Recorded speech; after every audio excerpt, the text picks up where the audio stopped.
Hi Blazers, I'm going to show you a quick thing in regards to Windows 11, how to display the confirmation box when you try to delete something on your desktop or wherever.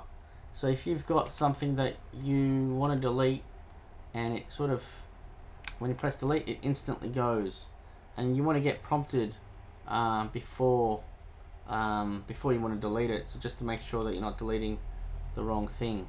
So I'm just going to restore that.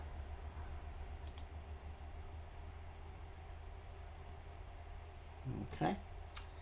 And if you've got small kids, they come and mash your keyboard and hit delete on something that they shouldn't. This is how you can stop that or save yourself some time. So how we do this is you right click on your recycle bin, you go to show more options, go to properties, and then you've got this little checkbox here, display delete confirmation dialog. Tick that, hit apply, hit OK, and then when you want to go and delete something now, you hit delete and you get the prompt and you can say yes or no. And that's it guys, thanks for watching, we'll see you on the next one. Don't forget to subscribe and like our videos.